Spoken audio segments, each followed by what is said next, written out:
നമസ്കാരം. Ivan and Ephraim dream കാസ്റ്റിലേക്ക് എല്ലാവർക്കും ഒരിക്കൽ കൂടി സ്വാഗതം. ഞാൻ നൈജൽ. അപ്പോൾ എല്ലാവരും സുഖമായിട്ട് വിശ്വസിക്കുന്നു. കഴിഞ്ഞ ദിവസം ഞാനൊരു വീഡിയോ ഇടുന്നുണ്ടായി.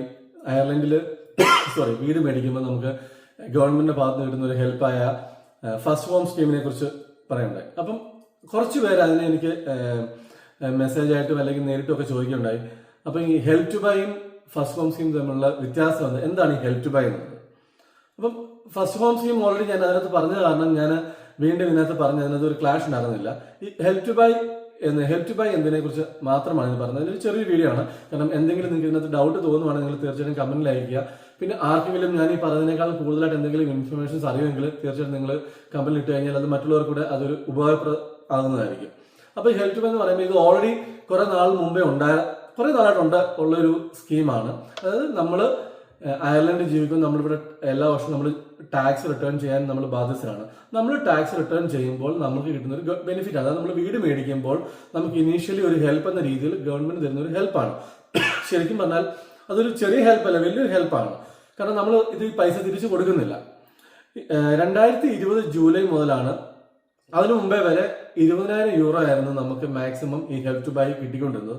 2020 ജൂലൈക്ക് ശേഷം അവര് enhanced help to buy scheme എന്ന് പറഞ്ഞ് അതിലേക്ക് മാറിയിട്ട് അവർ 30,000 യൂറോ വരെ നമുക്ക് മാക്സിമം ആണ് നമുക്ക് കിട്ടുന്ന ഒരു സെറ്റപ്പിലേക്ക് മാറ്റി. പക്ഷെ അതിനുവേണ്ടി നമ്മള് ടാക്സ് പ്രോപ്പറായിട്ട് എല്ലാ വർഷവും ടാക്സ് റിട്ടേൺ ചെയ്തിട്ടുണ്ടായിരുന്നു. കാരണം ലാസ്റ്റ് 4 ഇയേഴ്സിലെ നമ്മുടെ ടാക്സ് നോക്കിയിട്ടാണ് നമുക്ക് കിട്ടുന്നത്. നമ്മളെപ്പോഴും ശരിയാണ്, നമ്മൾ ലോൺ അപ്ലൈ ചെയ്യുമ്പോൾ നമ്മൾ ജോയിന്റ് ആണ്, ഹസ്ബൻഡ് വൈഫിന് ജോയിന്റ് ആയിട്ടാണ് ചെയ്യുന്നത്. അതുപോലെ തന്നെ ഹെൽപ്പ് ടു ബൈക്ക് നമുക്ക് ജോയിന്റ് ആയിട്ട് നമുക്ക് അപ്ലൈ ചെയ്യാം.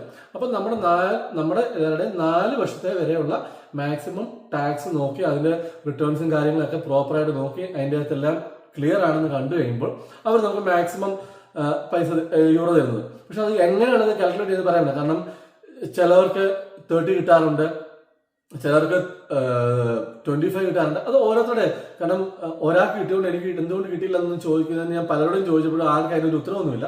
കിട്ടിയവർക്ക് കിട്ടി, കിട്ടാത്തവർക്ക് കിട്ടിയില്ല എന്ന് മാത്രമേ അതിനകത്ത് പറയാൻ പറ്റൂ. കാരണം ഒരുപക്ഷെ അതിന്റെ കാൽക്കുലേഷൻ ഉണ്ടാവും, ഒരുപക്ഷെ എനിക്ക് അറിയാത്തതായിരിക്കും. പക്ഷെ ഞാൻ പലരോടും അന്വേഷിച്ചപ്പോഴും ആർക്കും അതിന്റെ കാൽക്കുലേഷനെ കുറിച്ച് ആർക്കും അറിയത്തില്ല.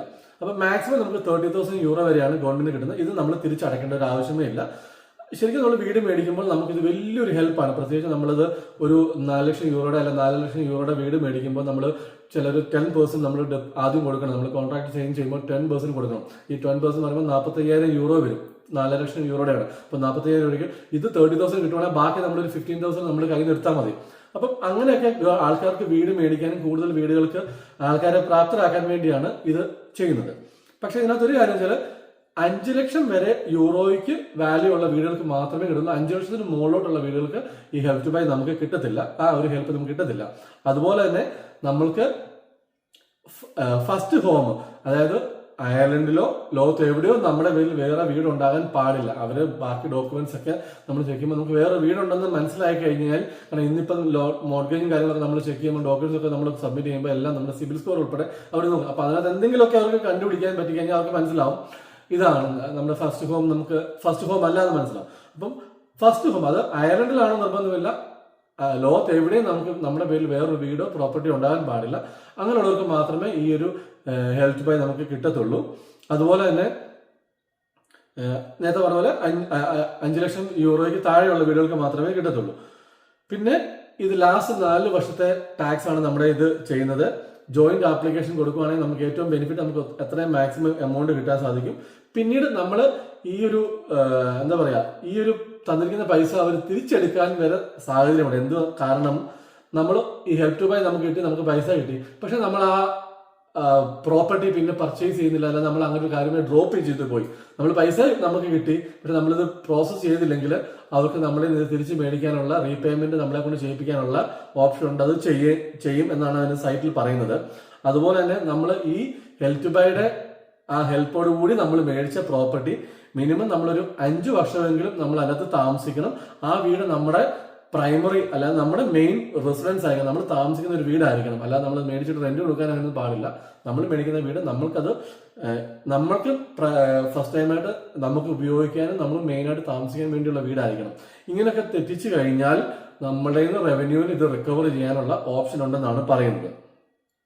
പിന്നെ അതുപോലെ തന്നെ ഇത് കിട്ടണമെങ്കിൽ നമ്മൾ മേടിക്കുന്ന വീടിന്റെ അറ്റ്ലീസ്റ്റ് മിനിമം ഒരു 70% എങ്കിലും നമ്മൾ വീടിന്റെ വാല്യൂവിന്റെ ലോൺ എടുത്തിരിക്കണം. അല്ല നമ്മൾ കുറെ പൈസ സേവ് ചെയ്ത് വെച്ചിട്ട് ശേഷം നമുക്ക് അത്രയും മോർഗേജ് വേണ്ട എന്ന് പറഞ്ഞെടുക്കാൻ പാടില്ല. നമ്മൾ മേടിക്കുന്ന വീടിന്റെ മിനിമം 70% എങ്കിലും നമ്മൾ മോർഗേജ് അവൈൽ ചെയ്തെങ്കിൽ മാത്രമേ നമുക്കിത് അവൈലബിൾ ആയിട്ട് കിട്ടത്തുള്ളൂ.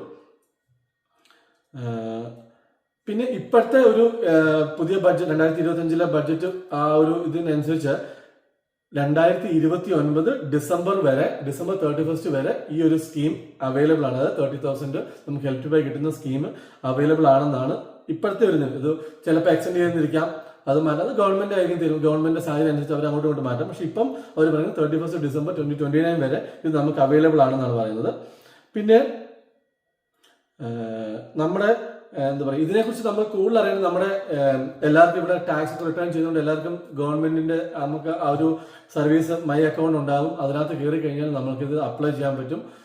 പിന്നെ ഒരു കാര്യം കൂടി അഡീഷണൽ ആയിട്ട് പറഞ്ഞിട്ടുണ്ട്, ചിലപ്പോൾ നമ്മൾ ഇതിനകത്ത് കയറി ഹെൽത്ത് ബൈ നമ്മൾ അപ്ലൈ ചെയ്യുമ്പോൾ ജോയിന്റ് ആയിട്ട് അപ്ലൈ ചെയ്ത് കഴിയുമ്പോൾ ഇനീഷ്യലി ചിലപ്പോൾ നമുക്ക് ഇതിന് റെസ്പോൺസ് കിട്ടിയെന്ന് വരില്ല. കാരണം എൻ്റെ ഒരു ഫ്രണ്ടിന് ഞാൻ പറഞ്ഞ് അവനെ ഹെൽപ്പ് ചെയ്തിട്ടാണ് അവൻ ചെയ്തത്. അവന് വിത്തിൻ 2 ഡേയ്സിനുള്ളിൽ അവന്റെ ഹെൽത്ത് ബൈയുടെ എത്ര എമൗണ്ട് കിട്ടുമെന്ന് പറഞ്ഞു വന്നു. പക്ഷെ ആ സമയത്ത് ഞാൻ അപ്ലൈ ചെയ്തിട്ട് എനിക്ക് 2.5 മാസത്തോളം ഞാനിത് അപ്ലൈ ചെയ്തിട്ട് 2.5 മാസമായിട്ട് എനിക്കിത് പെൻഡിങ് എന്ന് മാത്രമേ കാണിക്കുന്നുള്ളൂ. അവരെ നമുക്ക് മെയിൽ അയക്കുമ്പോഴും അവർ ഇൻ പ്രോസസ് എന്ന് മാത്രമേ പറയുന്നുള്ളൂ. പക്ഷെ അങ്ങനെയുള്ള സാഹചര്യത്തിൽ നമ്മൾ വീട് ബുക്ക് ചെയ്ത് എന്തൊരു വീട് നമ്മൾ കണ്ട് നമ്മൾ വീട് ബുക്ക് ചെയ്ത് കഴിഞ്ഞിട്ട് നമ്മൾ അതിനൊരു റെസിപ്റ്റ് വിടും. നമ്മൾ ഒരു ചിലപ്പോൾ ഒരു 5,000 അല്ല 6,000 8,000 കൊടുത്ത് നമ്മൾ വീട് ബുക്ക് ചെയ്യുമ്പോൾ ബ്രോക്കർ ത്രൂ ബുക്ക് ചെയ്യുമ്പോൾ അവർ റെസിപ്റ്റ് തരും. ആ റെസിപ്റ്റ് നമ്മൾ അപ്ലോഡ് ചെയ്ത് കഴിഞ്ഞാൽ പെട്ടെന്ന് തരും. കാരണം അവർ പറഞ്ഞ എല്ലാവരും ഇപ്പൊ ഇത് എനിക്ക് എത്ര കിട്ടും എന്ന് അറിയാൻ വേണ്ടി ഒരു ക്യൂരിയോസിറ്റിക്ക് വേണ്ടി ചെയ്യുന്നവരുണ്ട്, വീട് റിയൽ ആയിട്ട് മേടിക്കാറുണ്ട്. അപ്പൊ അവർക്കറിയത്തില്ല ഇത് റിയൽ ആയിട്ട് മേടിക്കാൻ വേണ്ടിയാണോ ഒരു ക്യൂരിയോസിറ്റിക്ക് വേണ്ടി ചെയ്യുന്നതാണോ എന്ന് അറിയാത്തില്ലാത്തതുകൊണ്ട്. പക്ഷെ ഒരു ബുക്ക് ചെയ്യുമ്പോൾ ഇവർക്ക് ഇത് കൂടുതൽ ആവശ്യകത ഉണ്ടെന്ന് തോന്നിക്കഴിയുമ്പോൾ ഗവൺമെന്റ് തീർച്ചയായിട്ടും പെട്ടെന്ന് എന്താ ചെയ്യുന്നത് വെച്ചാൽ അങ്ങനെയുള്ളവർക്ക് പ്രയോറിറ്റൈസ് ചെയ്ത് കിട്ടും. പക്ഷെ അല്ലാതെ പെട്ടെന്ന് കിട്ടുന്നവരും ഉണ്ട്. പക്ഷെ അങ്ങനെ കിട്ടിയില്ല നമ്മൾ പേടിക്കേണ്ട, നമുക്ക് തീർച്ചയായിട്ടും അത് കിട്ടിയിരിക്കും. നമ്മൾ പ്രോപ്പറായിട്ട് നമ്മൾ ഗവൺമെന്റിന്റെ നമ്മൾ ടാക്സ് ഒക്കെ റിട്ടേൺ ചെയ്ത് നമ്മൾ എല്ലാ കാര്യങ്ങളും ക്ലിയർ ആയിട്ട് പോകുന്ന ഒരാളാണെങ്കിൽ ഇതൊക്കെ നമുക്ക് കിട്ടുക തന്നെ ചെയ്യും. അപ്പൊ ഇതൊക്കെയാണ് ഇതിനെക്കുറിച്ചുള്ള ഒരു ബേസിക് ആയിട്ട് ഇൻഫർമേഷൻ. ഇതിന്റെ കൂടുതൽ കാര്യങ്ങളൊന്നും ഞാൻ പറഞ്ഞ് കോംപ്ലിക്കേറ്റഡ് ആകുന്നില്ല.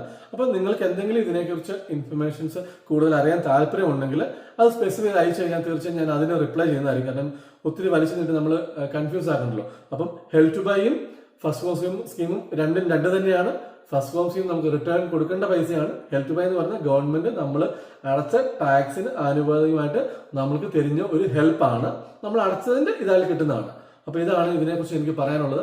അപ്പൊ ഇൻ കേസ് ഇതുമായിട്ട് ബന്ധപ്പെട്ട് ആർക്കെങ്കിലും കൂടുതൽ ഇൻഫർമേഷൻസ് അറിയാമെങ്കിൽ മറ്റുള്ളവർക്ക് ഉപയോഗപ്പെട്ട് എന്ന് നിങ്ങൾക്ക് തോന്നുന്നുണ്ടെങ്കിൽ തീർച്ചയായും നിങ്ങൾ കമന്റിൽ കമന്റിൽ നിങ്ങൾക്ക് അറിയിക്കുക.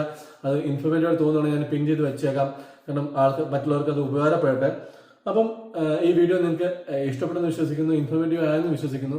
അപ്പൊ ഇഷ്ടപ്പെട്ടെങ്കിൽ നിങ്ങളിത് മറ്റുള്ളവർക്ക് എത്തിക്കുക, തുടർന്ന് സപ്പോർട്ട് ചെയ്യുക. അപ്പൊ അടുത്തൊരു വീഡിയോ കാണുമ്പോൾ എല്ലാവർക്കും നന്ദി, നമസ്കാരം.